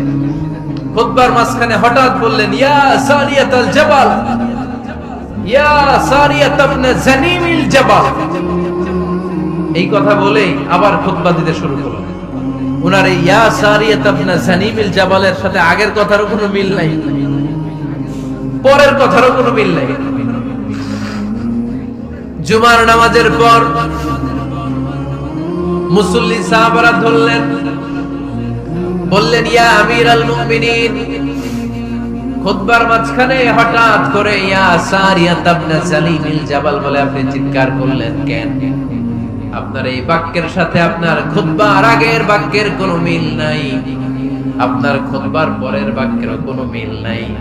এই কথা আপনি কারে বললেন? কারে উদ্দেশ্য করে বললেন? এই কথার তাৎপর্য কি আমাদেরকে বুঝিয়ে বলে। ওমরে ফারুক বললেন, আমি যখন খুতবা দিচ্ছি আমি দেখতে পেলাম ওই যে কয়েক মাস আগে আমি আবার মুসলিম সেনাবাহিনী পারস্যে আক্রমণের জন্য পাঠিয়েছি বর্তমান ইরান। ইরানের ওই বিশাল এলাকাতে পারস্যে আমি আমার ব্যাটালিয়ন পাঠিয়েছি। আমি হঠাৎ করে দেখতে পেলাম আমার মুসলিম বাহিনীর সেনাপতি যুদ্ধের এক পর্যায়ে তার ডানে আছে উপত্যকা, বায়ে আছে পাহাড়। সে পাহাড়ি রাস্তা ছেড়ে দিয়ে উপত্যকার দিকে যেতে শুরু করেছে। আমি দেখতে পেলাম আমার মুসলিম বাহিনী যদি উপত্যকার দিকে ছুটে বেড়ায়, কাফির মুশরিকরা আমার মুসলিম বাহিনীকে কচুকাটা করে ফেলবে। তাই আমি এখান থেকে তাদেরকে কমান্ড দিয়ে বলেছি, ইয়া সারিয়াতাল জাবাল, উপত্যকার দিকে নয় পাহাড়ের দিকে যাও, তাহলেই তোমাদের বিজয় নিশ্চিত হয়ে যাবে। উপত্যকার দিকে যেও না, ইলাল জাবাল, ইলা সারিয়াতিল জাবাল, পাহাড়ের দিকে ছোট। সাহাবারা অবাক, ঘটনা কি? উনি বসে আছেন মদিনায় মসজিদে নববীর মিম্বারে দাঁড়িয়ে। উনি যদি ইয়া সারিয়াতাল জাবাল বলে, এটা কি ইরানে যাবে নাকি? ও মিয়া, তখনকার সময়ে বর্তমানের মতো মোবাইল ছিল নাকি? ইন্টারনেট ছিল নাকি? কিছু ছিল? খালি মুখে আমি যদি বলি ইয়া সারিয়াতাল জাবাল, এটা ইরানে যাবে, ইন্ডিয়া যাবে, ঢাকাই তো যাবে, ফরিদপুর শহরেই তো বসবে না, ঠিক কিনা? কিন্তু এটা আমিরুল মুমিনিন বিশ্বাসী সাহাবারা বিশ্বাস করে নিল। কিছু মুনাফিক ছিল, এরা কয় না, ঝামেলা আছে, এটা তো সম্ভব না। এক কাজ করি, এই সেনাপতি যখন বিজয়ী বেশে মদিনায় ফিরে আসবে আর আমরা ধরবো। এরা দিন গুনতে লাগলো, এই সেনাপতি মুসলিম বাহিনী নিয়ে পারস্য জয় করে কবে ফিরে আসবে। এই মুনাফিকের দলগুলো কখনো সেনাবাহিনীকে অভ্যর্থনা জানাতে যেত না, কিন্তু এইবার সবার আগে মদিনার উপকণ্ঠে যে সেনাপতিদেরকে অভ্যর্থনা জানানোর জন্য ফুল নিয়ে রেডি। ফুল নিয়ে দাঁড়ায় সেনাপতি ঢুকার সাথে সাথে ধরছে, এই সেনাপতি কোত্থেকে আসছে? পারস্য জয় করে আসছে। এমন এমন দিন, জুমার দিন দুপুর বেলা যুদ্ধের মাঝখানে আমিরুল মুমিনিনের কণ্ঠের কথাবার্তা শুনছো নাকি? সেনাপতি অবাক, কয় তোমরা জানলা কেমনে? শুনছি তো। সুবহানাল্লাহ পড়বেন না? আমরা যুদ্ধে একটা ভয়ঙ্কর অবস্থার মধ্যে ছিলাম। পেছন থেকে শত্রু আমাদেরকে আক্রমণ করতে শুরু করে দিল। ডানে যাব না বায়ে যাব, সামনে যাব নাকি পেছনে যাব, রাস্তা খুঁজে পাচ্ছি না। ডান দিকে ছিল আমাদের উপত্যকার রাস্তা, বাঁ দিকে ছিল পাহাড়ি পথ। আমরা সোজা পথ হবে মনে করে উপত্যকার দিকে ছুটতে আরম্ভ করলাম। হঠাৎ করে আমিরুল মুমিনিনের কণ্ঠ বজ্র কণ্ঠে আমার কানের মধ্যে ভেসে আসলো। আমার মনে হলো আমিরুল মুমিনিন কেমন যেন আমাকে কমান্ড দিচ্ছেন আর বলছেন, ইয়া সারিয়াতাল জাবাল, ডান দিকে উপত্যকার পথে নয়, তাড়াতাড়ি পাহাড়ের দিকে সৈন্য বাহিনী নিয়ে উঠে যা। পাহাড়ের দিকে, ডানে না। This is wrong track and this is the right track. ওই দিন যদি ওমরে ফারুকের ওই গাইডলাইন, আমিরুল মুমিনিনের কমান্ড যদি আমি না শুনতাম, আজকে বিজয়ের বেশে ফিরতেও পারতাম না, আমাদের চেহারাও তোমরা দেখতে পেত না। ওমরে ফারুকের ওই কমান্ড, ওই গাইডলাইন অদৃশ্য থেকে শোনার কারণে এই পারস্যের মধ্যে আমাদেরকে সেই যুদ্ধে বিজয় দান করেছে কে? This is Omar Farooq. বিশ্বনবী বলছেন, ওমর, মা লাখিয়াকা শাইতানু সালিকান ফাজ্জান ইল্লা সালাকা ফাজ্জান গায়রা ফাজ্জিক। ওমর, শয়তান ইবলিস যদি তোমারে কোনো রাস্তা দিয়ে হাঁটতে দেখে, শয়তান ওই রাস্তা রেখে দিয়ে অন্য রাস্তা দিয়ে হাঁটে। সুবহানাল্লাহ বাড়িতে যায় বললেন। কে বলতেছে? বিশ্বনবী। কার ব্যাপারে? ওমরে ফারুকের ব্যাপারে। শয়তান যদি দেখে যে ওমরে ফারুক এই রাস্তা দিয়ে হাঁটতেছে, শয়তান ওই রাস্তা রেখে দিয়ে অন্য রাস্তা দিয়ে হাঁটে। সুবহানাল্লাহ পড়েন। রাত্রিবেলা আমরা আমাদের বাচ্চা ছেলে মেয়েদেরকে যখন খাওয়াই, বাচ্চারা খেতে চায় না, এরকম হয় আপনাদের ফরিদপুর এলাকায়? এই এলাকায় হয় নাকি? খেতে চায় না বাচ্চারা, এই চকলেট দেখায়া, এই মিনা কার্টুন দেখায়া, এইটা সেইটা, এগুলো সেগুলো বলে, গল্প টল্প বলে ভুলায় খাওয়ানো লাগে, তাই না? তারপরও খায় না। আমারও ছোট মেয়ে আছে, খেতে চায় না, এইটা সেইটা এমনি সেমনি খাওয়ানো লাগে। তো শেষে না পেরে মা বাবা বলতে বাধ্য হয়, ওই যে ভূত আসতেছে, ভূত, তাড়াতাড়ি তাড়াতাড়ি খাও, নাহলে যে ভূত ধরবে তোমার। ওই যে বাঘ আসতেছে, বাঘ, তাড়াতাড়ি খাইলে নাহলে বাঘে কামড়াবে। এক এক জায়গায় এক একটা আমরা বলি ভূত আসবে, বাঘ খাবে, ভাল্লুক খাবে, তাড়াতাড়ি খাও। মদিনাতে যখন ওমরে ফারুক আমিরুল মুমিনিন, মদিনার মায়েরাও বাচ্চাদেরকে খাওয়াতে পারতো না, ছোট্ট মেয়েদেরকে খাওয়াতে পারতো না, খাওয়া নিয়ে যন্ত্রণা করতো। বাচ্চারা যখন মদিনায় খেতে চাইতো না রাত্রি বেলায়, মদিনার মায়েরা বলতো তাড়াতাড়ি খাও, হা হুয়া ইয়াতি উমর, হা হুয়া ইয়াতি উমর, তাড়াতাড়ি খা নাইলে ওই যে ওমর আসতেছে। Omar, this is our superhero সাইয়েদনা ওমর ফারুক রাদিয়াল্লাহু তাআলা। শুধু শয়তানই ভয় পেত না, মুনাফিকরাও ভয় পেত, জমের মতো ভয়। শুধু তাই না, আমাদের আম্মাজান বিষ্ণু সাল্লাল্লাহু আলাইহি ওয়াসাল্লামের স্ত্রীরাও ওমর ফারুককে ভয় পেতেন। সুবহানাল্লাহ কইবেন না? মাঝে মাঝে বিষ্ণু সাল্লাল্লাহু আলাইহি ওয়াসাল্লামের সাথে আম্মাজান আয়েশার ঝগড়া হতো না? আপনাদের ফ্যামিলিতে ঝগড়া হয়? হয় না? হয় না? কার কার দেখি করে আল্লাহ, অনেক আল্লাহর ওলি আছে তো এই জায়গায়। ঝগড়া হয় না? কি কথা কয়, ঝগড়া হয় না বলে? বিশ্বনবীর ফ্যামিলিতে ঝগড়া হয়, আপনার ফ্যামিলিতে হয় না? মিষ্টি ঝগড়া। আর ও বিয়েই করে নাই, ঝগড়া তো হবে। দাম্পত্য জীবনের মজাটাই তো এখানে, কখনো ঝগড়া, কখনো আনন্দ, একটু বৃষ্টি, একটু রোদ, একটু হাসি, একটু কান্না, ভালো লাগে, ভালোবাসা শেয়ার করে নেয়া, মিলেমিশে একাকার হয়ে যাও, ঠিক কিনা? আল্লাহর হাবিব সাল্লাল্লাহু আলাইহি ওয়াসাল্লামের সাথে আম্মাজান আয়েশার ঝগড়া হতো। তো একদিন ঝগড়া হয়ে দুইজন রেগে আছে।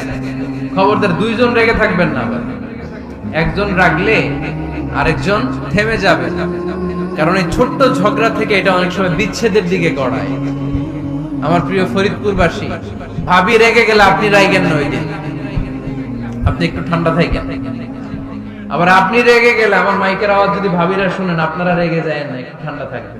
দুইজনে রেগে গেলে তো তৃতীয় বিশ্বযুদ্ধ শুরু হবে, তাই না?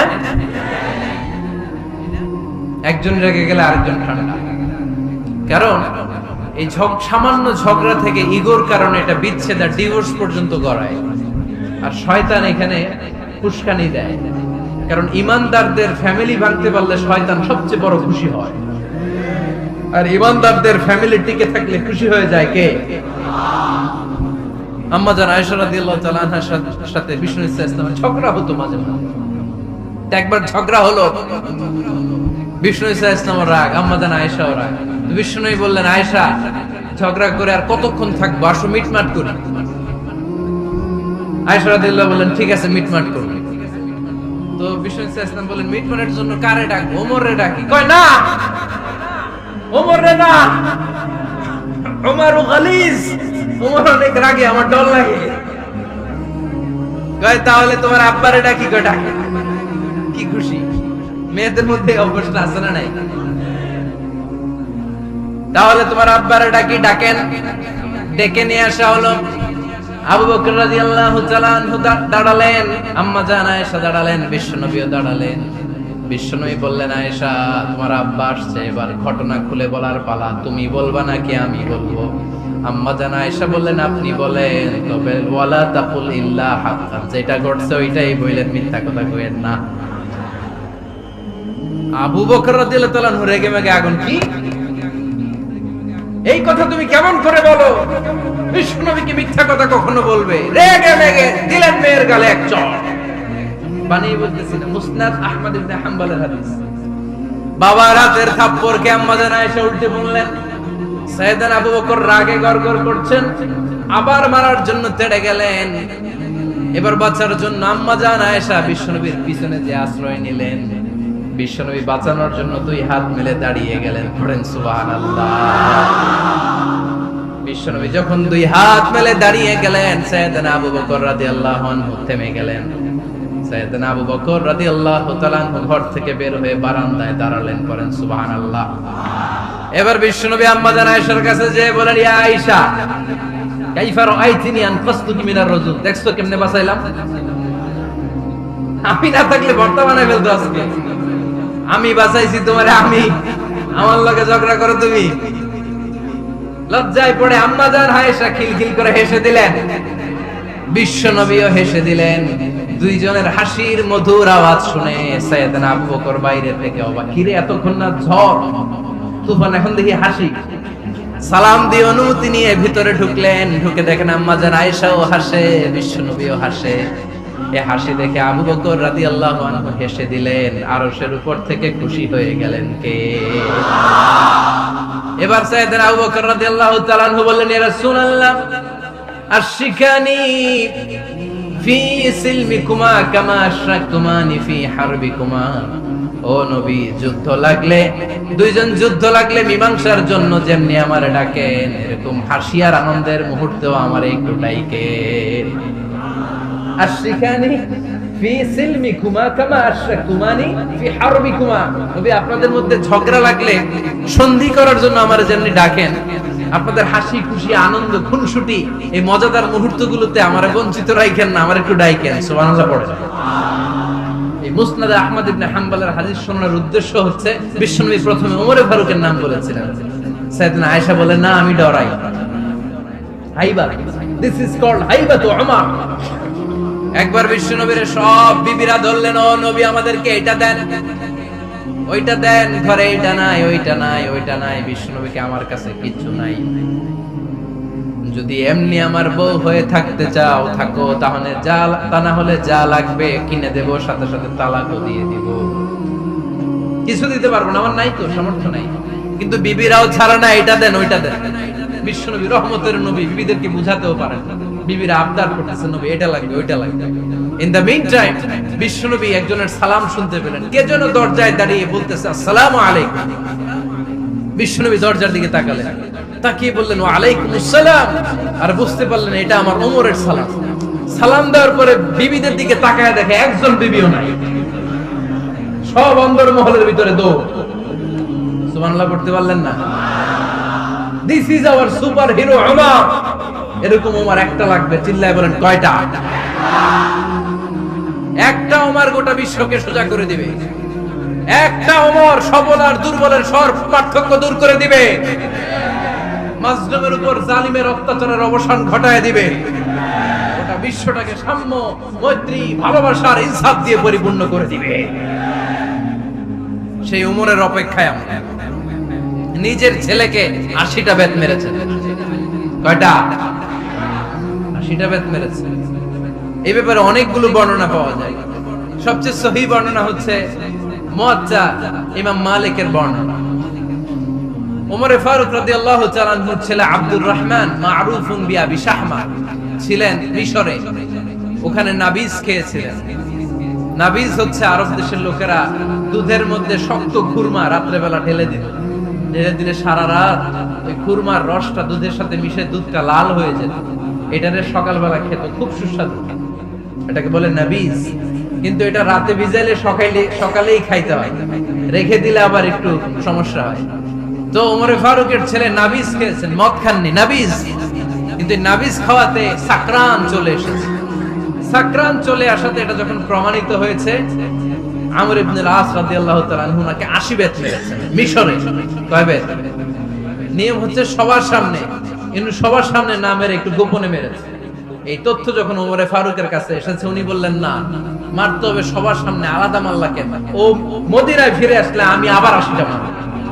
মদিনায় ফিরে আসার পরে সাইয়েদনা ওমর ফারুক ওই আগের 80টারে আর ধরেন নাই, নিজ হাতে আবার 80টা বেত মেরেছে। এই বেত মারার 1 মাস পরে এই আবু শাহম ইন্তেকাল করেছে। অনেক ঐতিহাসিক বলে এই বেতের আঘাতে মরেছে, কেউ কেউ বলেছে নিজের রোগের কারণে মরেছে। কিন্তু দিস ইজ দ্য ইনসাফ সিস্টেম অফ উমর। নিজের ছেলে বলে ছেড়ে দেয় নাই। এখন নিজের ছেলে হইলে 7 খুন মাফ, নেতার ছেলে হইলে 10 খুন মাফ, এলাকার মোড়লের ছেলে হইলে 10 খুন মাফ। ও পার্সিয়ালিটি ইন ইসলাম। ইসলামে পার্সিয়ালিটি নাই। আপনি নেতার ছেলে হন, আপনি বিজনেস ম্যাগনেটের ছেলে হন, আপনি যেই হন না কেন, ইসলামের দৃষ্টিতে সবাই সমান। চিল্লায় বলেন ঠিক কি না? বনু মখজুমিয়া গোত্রের এক নারী চুরিতে ধরা পড়ল। সাহাবারা বললেন, নবী, মদিনার সবচেয়ে ভেরি প্রেস্টিজিয়াস এন্ড ডিগনিফাইড ফ্যামিলির মেয়ে, আপনি হাত কাইটেন। কারণ ইসলামের নিয়ম চুরি করলে কি কেটে দাও? বিষ্ণু বললেন, বলো কি? হাত না কাটার জন্য তোমরা আমাকে রেকমেন্ড করছো? এটা আল্লাহর আইন, পৃথিবীর কেউ রেকমেন্ড করলো শোনার ক্ষমতা আমার নাই, কারণ আইনটা দিয়েছে কে? লাউ কানাত ফাতিমা বিনতি মুহাম্মাদিন সারাকাত লাকাতা মুহাম্মাদুন ইয়াদাহা। আরে বনু মাকসুমিয়া মেয়ে তো দূরের কথা, আমার কলিজার টুকরা ফাতেমাও যদি আজ চুরিতে ধরা পড়তো, তার হাত কেটে দিতে আমি 1 মিনিটও দেরি করতাম না। দিস ইজ ইসলাম। এই হচ্ছে ওমরে ফারুকের মানাকিব। এরকম ওমরে ফারুক কয়টা লাগবে? একটা লাগবে।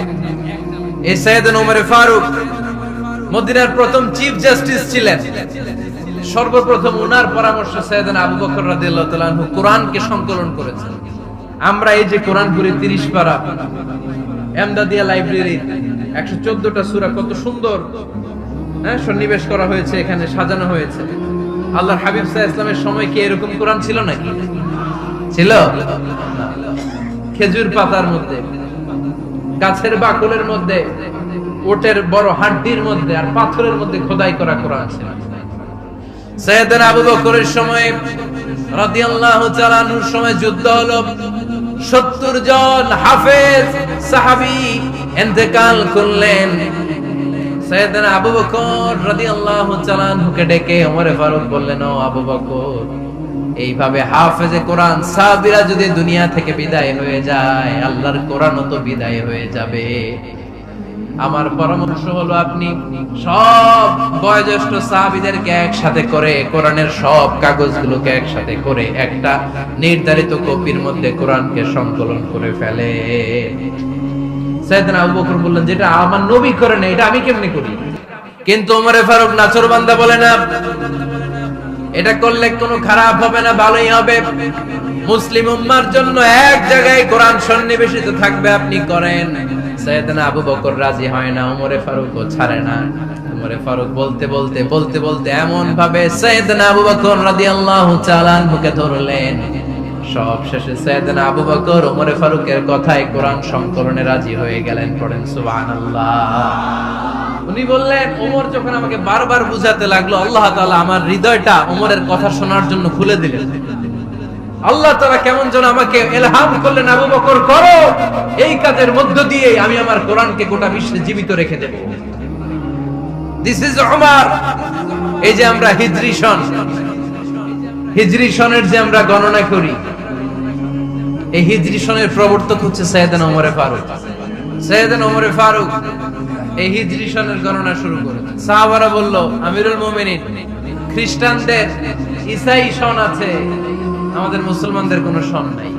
আমাদের একটা সন থাকলে আমাদের জিজিয়া নিতে, আমাদের যাকাতের টাকা উত্তোলন করতে অনেক সুবিধা হবে। ওমর ফারুক বললেন, তাহলে কোন সালকে হিজরি, কোন সালকে মুসলিম সাল হিসেবে আমরা ঘোষণা দিতে পারি? একজন বলল, আমার নবী যেই সালে জন্মগ্রহণ করেছেন ওই সালে। ওমর ফারুক বললেন, না, আমার নবীর জন্ম আমাদের জন্য খুশির দিন, কিন্তু এটা আমাদের জন্য প্রেরণা নয়। প্রেরণা নবীর কাজে, ঠিক কিনা? আরো কিছু সাহাবারা বলল, তাহলে যেই সালে আমার নবী ইন্তেকাল করেছে ওইটারে প্রথম সাল ধরেন। ওমর ফারুক বললেন, না, যেদিন তিনি ইন্তেকাল করেছেন এটা আমাদের দুঃখের দিন, এটা আমাদের প্রেরণা নয়। আমাদের প্রেরণা হচ্ছে বিশ্বনবীর ত্যাগ, তিতিক্ষা আর কাজের মধ্য দিয়ে। জোরে কোন ঠিক কিনা?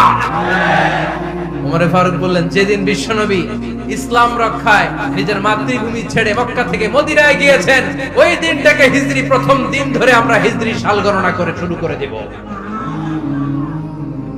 ওইটাই হচ্ছে হিজরি সন।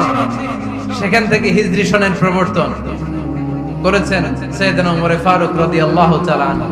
এই যে স্টেট গভর্নমেন্ট, এই যে প্রিজন, জেলখানা, ক্যান্টনমেন্ট, সচিবালয়, গণভবন, বঙ্গভবন, মুক্তিযোদ্ধাদের ভাতা, রাষ্ট্রীয় ভাতা, এই সব নিয়ম কানুন সাইয়েদনা ওমর ফারুক তার রাষ্ট্রীয় আমলে তিনি নিজে করেছেন। চিল্লায় পড়েন আল্লাহু আকবার। মুসলমানদের আলাদা কারেন্সি, নিজস্ব মুদ্রা ব্যবস্থা নিজে চালু করেছেন। সৈনিকদের মধ্যে যারা বিবাহিত, প্রতি 6 মাস অন্তর অন্তর 1 মাসের ছুটি কাটাতে তারা ফিরে আসবে, সাইয়েদনা ওমর ফারুক চালু করেছেন। চিল্লায় আওয়াজ করে পড়েন আল্লাহু আকবার। এই যে আমরা 20 রাকাত সালাতুত তারাবি পড়ি রমাদানে, করেন না আপনারা? এটা সাইয়েদনা ওমর ফারুক চালু করেছেন। সুবহানাল্লাহ পড়তে পারলেন না? কোরআনে মোট 22টা আয়াত আছে যেখানে সাহাবারা ইনডিসিশনে ভুগছিলেন। বিশ্বনবীর মত একটা, ওমরে ফারুকের মত আর একটা। এই 22 জায়গায় আল্লাহ তাআলা বিশ্বনবীর মতের পক্ষে আয়াত নাজিল না করে ওমরে ফারুকের মতের পক্ষে কোরআনের আয়াত নাজিল করেছেন। আওয়াজ করে পড়েন আল্লাহু আকবার।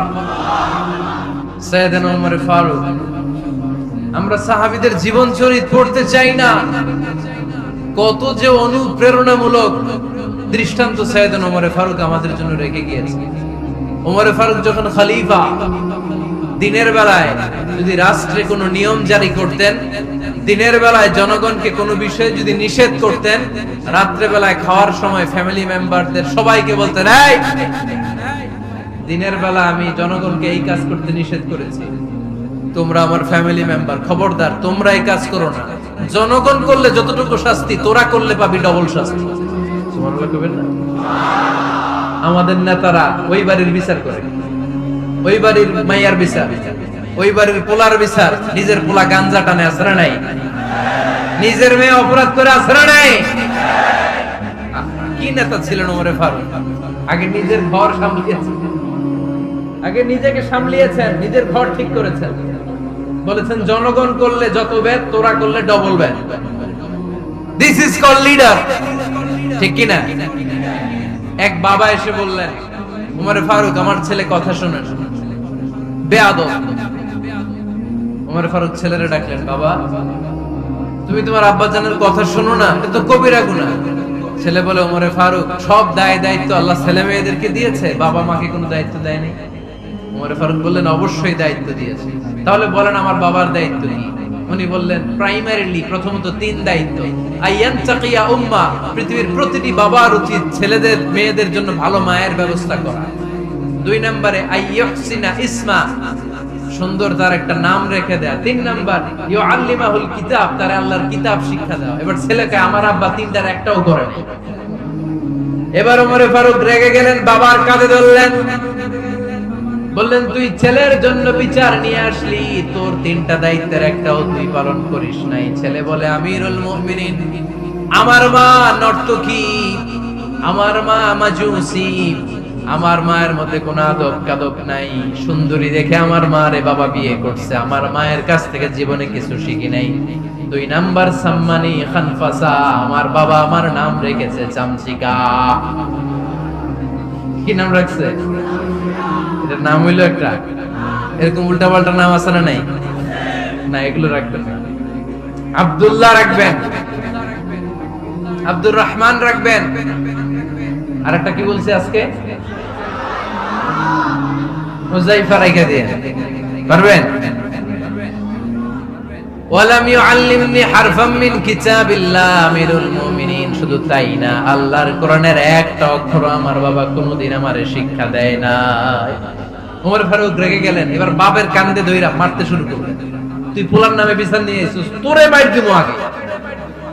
এরকম নেতার দরকার আছে না নাই? মদিনায় এক লোক তার বউরে রাগের চোটে 100 তালাক দিয়ে ফেলছে।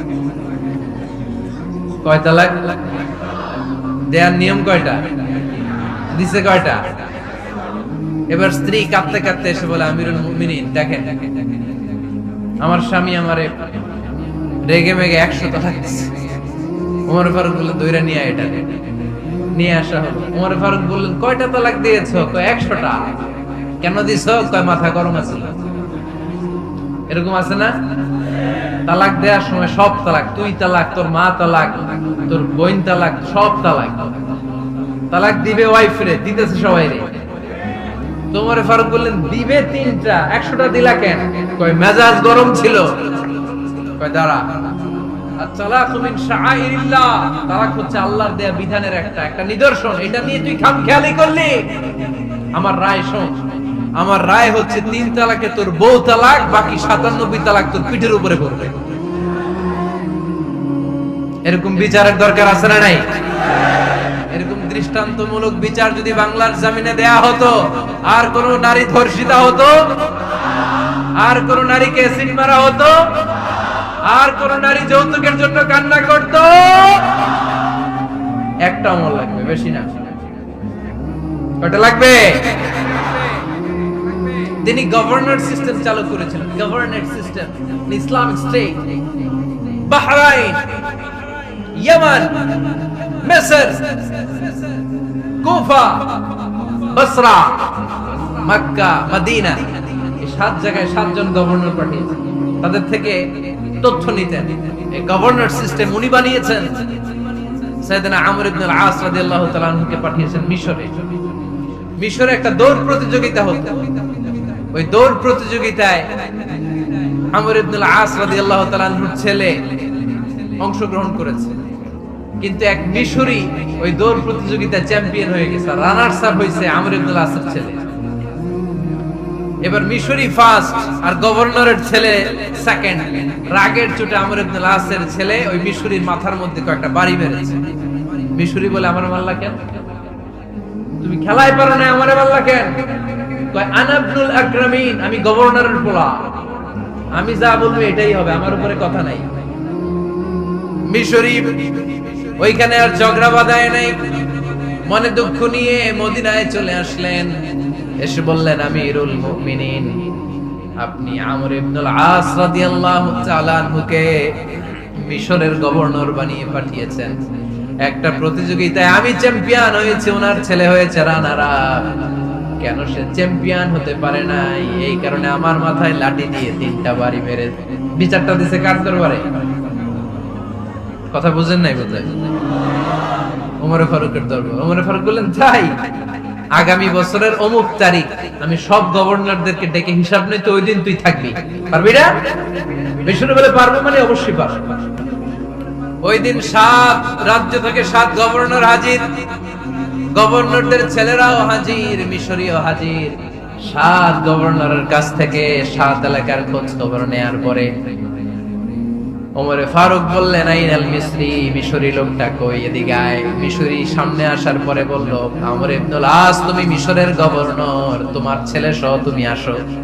আমর ইবনুল আস এসে সামনে বসে রইলেন। এবার বললেন, ও আমর ইবনুল আসের ছেলে, তুমি নাকি ইবনুল আকরামিন গভর্নরের ছেলে, তুমি যা বলবা মিশরে নাকি তাই হবে, তোমার নাকি অনেক দাপট। নিজে একটা লাঠি এনে মিশরীর হাতে দিয়ে বলল, এবার তোর মাথায় যতটা মারছে তুই ততটা গুনে গুনে মার, আমি দেখবো। আমর ইবনুল আস দেখবে আমর ইবনুল আসের ছেলেরে, তুই এখানে মার। সে বলতেছে, থাক, আপনি বলছেন এতেই যথেষ্ট, মারা লাগবে না, আমি মাফ করে দিলাম। ওমরে ফারুক বলল, খবরদার, মার, মার ওর মাথার মধ্যে। মিশরি ওমরে ফারুকের ধমক শুনে ভয়ে ভয়ে 3টা বাড়ি মারল। এই বাড়ি মারা দেখেও ওমরে ফারুকের হৃদয় ঠান্ডা হয় নাই। লজ্জায় আমর ইবনুল আস, বয়স হয়ে গিয়েছে, সাহাবা, মাথা তখন টাক, মাথায় চুল নাই, লজ্জায় মাথাটা হেট হয়ে মাথাটা নিচু করে রেখেছে। এবার রাগের চোটে ওমরে ফারুক বললেন, এবার আমর ইবনুল আসের টাক মাথার মধ্যে একটা মার। কেন ছেলেকে শিক্ষা দিতে পারে নাই?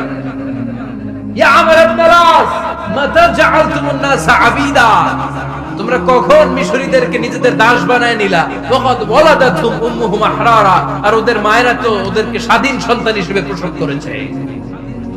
মানুষদের উপর ক্ষমতাগিরি করার জন্য গভর্নর পাঠাই নাই। খবরদার, জনগণ তাদেরকে দেখভাল করার জন্য তোমাদেরকে পাঠানো হয়েছে, তাদের উপর কোন অত্যাচার করার জন্য নয়। চিল্লায় বলেন ঠিক কি না? এরকম নেতা কয়টা লাগবে? কয়টা? ওই নেতার নাম কি? ওমর। হ্যাঁ, হুয়া ইয়াতি ওমর। 22 জায়গায় বিশ্বনবী কয় একটা, ওমরে ফারুক বলে আরেকটা। আল্লাহ বলে, বিশ্বনবী, আপনার পক্ষে আমি আয়াত নাজিল করতে পারলাম না, আমি ওমরের পক্ষে নাজিল করে দিলাম। বিশ্বনবী বলতেন, ইন্নালি কুল্লি উম্মাতিন মুহাদ্দাস, সব উম্মতের মধ্যে, সব নবীদের উম্মতের মধ্য থেকে একজন করে আল্লাহ তাকে মুহাদ্দিস বানাতো। মুহাদ্দিস না, মুহাদ্দাস। মুহাদ্দাস মানে এমন লোক যিনি যা ভাবতো ওই ভাবনাটাই আল্লাহ আয়াত হিসেবে নাজিল করে দিতেন। বিশ্বনবী বললেন, আমার উম্মতের মধ্যে মুহাদ্দাস হচ্ছে সাইয়েদনা ওমর। মদিনার সবচেয়ে বড় মুনাফিকের নাম আব্দুল্লাহ ইবনে উবাই ইবনে সালুল। সব মুনাফিকদের সরদার, কিন্তু এই মুনাফিকের ছেলেটা হলো পাক্কা ইমানদার। এই ছেলের নাম হলো আব্দুল্লাহ। আওয়াজ করে বলেন ছেলের নাম কি? আব্দুল্লাহ ইবনে উবাই ইবনে সালুল মুনাফিক সরদার যখন ইন্তেকাল করলো, সাইয়েদনা আব্দুল্লাহ রাদিয়াল্লাহু তাআলা আনহু বিশ্বনবীর কাছে এসে চোখের পানি ছেড়ে ডেকে বলে, নবী আপনিও জানেন আমিও জানি, মদিনার সবাই জানে আমার আব্বা মুনাফিকদের সরদার, কিন্তু আমার মন তো মানে না, আমার তো পিতা, আমার তো বাবা লাগে, আমার তো মন মানে না। আপনিও জানেন মুনাফিক, আমিও জানি মুনাফিক। নবী আপনার দরবারে কিছু আমি চাই না, আপনার গায়ের একটা জামা দেন, আপনার জামাটা পরিয়ে আমার বাবারে দাফন দিব। এর উসিলায় যদি আমার আব্বারে আল্লাহ মাফ করে দেয়, দয়ার নবী মায়ের নবী জামা খুলে দিয়ে দিলেন। পড়েন সুবহানাল্লাহ। আব্দুল্লাহ রাদিয়াল্লাহু তাআলা আবার আবদার চললেন, নবী জানি আমার বাবা মুনাফিক, কিন্তু আমার তো বাবা। আপনার দরবারে ফরিয়াদ, আপনি নিজে যে আমার বাবার জানাজার নামাজের ইমামতি করবেন। দয়ার নবী মায়ার নবী জানাজার নামাজে যেতে চাইলেন। ওমরে ফারুক বললেন, নবী না, খবরদার আপনি উবাই ইবনে সালুলের জানাজায় যাবেন না। বিশ্বনবী জোর করে যেতে চাইলেন। সাইয়েদনা ওমরে ফারুক বিশ্বনবীর জামা পেছন থেকে টেনে ধরলেন। আল্লাহু আকবার। টেনে ধরলেন, যাবেন না আপনি। ওমর ফারুকের হাত থেকে হ্যাচকা টান মেরে জুব্বা টান দিয়ে বিশ্বনবী জানাজায় চলে গেলেন। রব্বুল আলামিন আয়াত নাযিল করলেন, ইস্তাগফির লাহুম আও লা তাস্তাগফির লাহুম ওয়া ইন তাস্তাগফির লাহুম ৭০ মাররাতান ফালান ইয়াগফিরাল্লাহু লাহুম। নবী গো, একবার নয় দুইবার নয় ৭০ বারও যদি এই মুনাফিকের জন্য আপনি ক্ষমা চান, তার জন্য ক্ষমা নাই, তার জন্য আছে জাহান্নাম। ওয়ালা তাকুম, আপনি যাবেন না আলা কবরি, কখনো তাদের জানাজায় যাবেন না। এই যে একটা ভুল করে ফেলছেন, এটা এবারই শেষ, এরপরে আর যাবেন না। সাইয়েদনা ওমর ফারুকের পক্ষে আল্লাহ তাআলা কোরআনের আয়াত নাযিল করে দিলেন। চিল্লায় পড়েন আল্লাহু আকবার। এভাবে 22টা জায়গায় ওমর ফারুক যা বলেছে, এটা নিয়ে একটা আলাদা আলোচনা হইতে হবে, আলাদা একটা আলোচনা লাগবে যে 22টা আয়াতে আল্লাহ তাআলা বিশ্বনবীর পক্ষে কোরআনের আয়াত নাযিল না করে সাইয়েদনা ওমর ফারুকের পক্ষে আয়াত নাযিল করেছেন। চিল্লায় পড়েন সুবহানাল্লাহ। ওই ওমর ফারুককে আমাদের মডেল বানানোর দরকার আছে না নাই? ওই ওমর ফারুকের জীবনী আমাদের ছেলে মেয়েদেরকে পড়ানোর দরকার আছে না নাই? আমাদের ভবিষ্যৎ প্রজন্ম এগুলো জানে না। ওরা সালমান খান দেখে বড় হয়, ওরা শাহরুখ খান দেখে বড় হয়, ওরা ঋত্বিক রোশনকে দেখে বড় হয়। ওরা মনে করে যে এরাই বড় সুপার হিরো। আমাদের যে কত বড় সুপার হিরো আছে এরা জানেই না। নতুন প্রজন্মের কর্ণকোহরে সাইয়েদনা ওমর ফারুকের ইতিহাস পৌঁছে দেওয়ার দরকার আছে না নাই? ওমর ফারুকের ইন্তেকালের ঘটনাটা বলেই আমরা মুনাজাতের দিকে যাব। শুনবেন? শুনতে চান? উনি স্বপ্নে দেখলেন একটা লাল মোরগ ওনাকে 3টা ঠোকর মেরেছে। কয়টা? উনি জুমার নামাজে, জিলহজ মাসের শেষ সপ্তাহে জুমার নামাজে বললেন যে একটা লাল মোরগ 3টা ঠোকর মেরেছে। মুগীরা ইবনে শুবা রাদিয়াল্লাহু তাআলা আনহুর দাস আবু লুলু আল মাজুসি, এই লোকটা খঞ্জর বানাতে পারত। মুগীরা রাদিয়াল্লাহু তাআলা আনহুর দাস। মুগীরা প্রতিদিন 4 দিরহাম করে চার্জ করত, যেহেতু দাস। সে এসে বিচার দিল, আমিরুল মুমিনিন, মুগীরা আমার থেকে বেশি টাকা চায়, জুলুম করে। ওমর ফারুক বললেন, তাই? তুমি কি কাজ জানো? বলে, আমি খঞ্জর বানাতে জানি। বাড়ি কই? পারস্য। আরে তুমি খঞ্জর বানাতে জানলে তো 4 দিরহাম অনেক কম, সে তো আরো বেশি টাকা নেওয়া দরকার ছিল তোমার থেকে। আবু লুলুর এই কথা পছন্দ হয় নাই। সে কয়, ওমর তুমি সবারে দয়া দেখাও আর আমার ক্ষেত্রে কঠিন নিয়ম বানাইলা, দাঁড়াও এই নিয়ম তোমারে আমি দেখাবো। এই রাগে সে বাড়িতে যে একটা খঞ্জর বানালো। কি বানালো? খঞ্জর চিনেন? ছোট্ট ছুরি। কিছুদিন আগে ওমানের সুলতান কাবুস ইন্তেকাল করেছে, জানেন আপনারা? ওনার এই কোমরের মধ্যে খঞ্জর থাকতো, ছবিতে দেখছেন? আরব শায়েখ যারা সুলতান আমির, কোমরে কি থাকে? ছোরা থাকে, খঞ্জর। সে বাসায় যে একটা খঞ্জর বানালো, যে খঞ্জরের 2 মাথা, লাহু রাসান ওয়া মাকবাদাতুহু ফি ওয়াসাতি, আর ধরার হ্যান্ডেলটা মাঝখানে, এদিকেও ছুরি এদিকেও ছুরি, যাতে এইভাবে মারা যায়। সে ধার দিতে লাগলো আর বলল, ওমর দাঁড়াও, তোমারে আমি দেখাবো। ওমর ফারুক মসজিদে নববীর ইমাম, ফজরের নামাজের সময় এ আবু লুলু আল মাজুসি বুরনুস পরে, চাদর পরে, লুকিয়ে লুকিয়ে, সে অগ্নি উপাসক, মুমিন নয়, ওমর ফারুককে অ্যাটাক করার জন্য গেলেন মসজিদে নববীতে। ওয়া কানু ইউসাল্লুনা বিগালাস, তখন ওনারা অন্ধকারে নামাজ পড়তেন। নামাজের সময় যখন হলো, লুকিয়ে লুকিয়ে প্রথম কাতারে ওমর ফারুকের পিছনে মুয়াজ্জিনের পাশেই দাঁড়ালেন, হাতে খঞ্জর, ইকামত হলো। ওমর ফারুক সালাত শুরু করলেন, ফজরের সালাত, আল্লাহু আকবার, নামাজ শুরু করলেন, সূরা ফাতিহা বললেন। আরেকটা সূরা যখন পড়তে যাবেন, in the meantime Abu Lulu এই খঞ্জর নিয়ে ওমর ফারুকের বুকের মধ্যে 3টা স্টেবিং করলেন। একটা মারলেন নাভির নিচে, মারার সাথে সাথে পাকস্থলী কেটে গেল। আরেকটা মারলেন পাজরে, পাজর ছিঁড়ে গেল। 3টা মারার পরে ওমর ফারুক বললেন, কাতালানি আল কাল, এক কুকুর আমাকে মেরে ফেলেছে। পেছন থেকে এক সাহাবীকে টান মেরে সামনের দিকে নিয়ে গেল, তুমি নামাজের ইমামতি করাও। আর ওমর ফারুককে বাকিরা ধরাধরি করে পেছনে নিতে আরম্ভ করলেন। আর এই আত্মাই আক্রমণ যে করেছে, সে কাতারের মাঝখান দিয়ে যেতে আরম্ভ করলো, আর দুই দিকে ছুরি মারতে আরম্ভ করলো। 13 জন সাহাবীর গায়ে ছুরি মেরেছে, 7 জন সাহাবা স্পট ডেথ, জায়গায় মৃত্যু।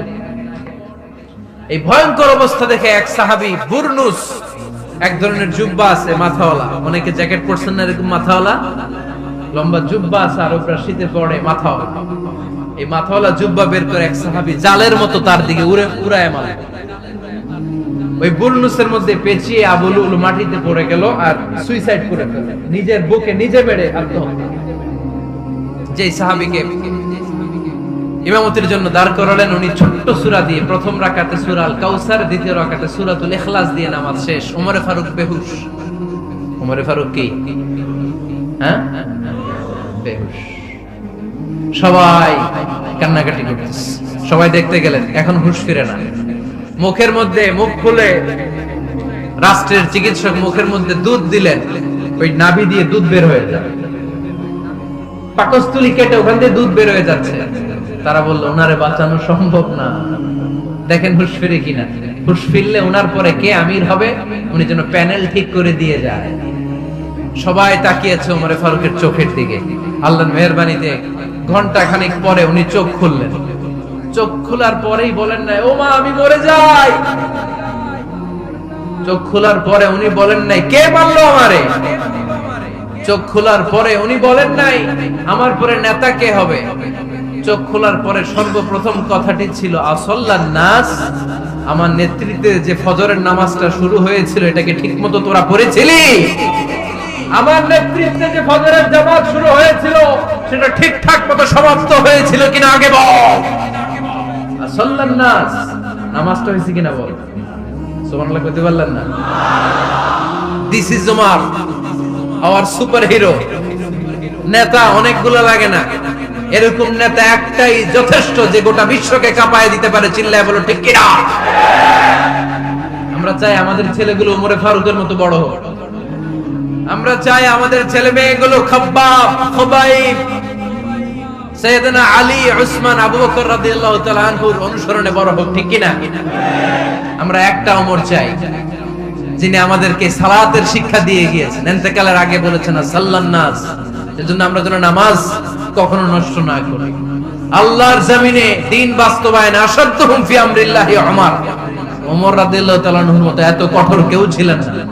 তাই দ্বীন বাস্তবায়নে আমরা যেন কাউরে ছাড় না দেই। সবার আগে আল্লাহর দ্বীন, সবার আগে আল্লাহর কোরআন, সবার আগে আমার ইসলাম, ঠিক কিনা? চাইলেই কেউ এদেশ থেকে ইসলামরে মিটাই দিতে পারবে না।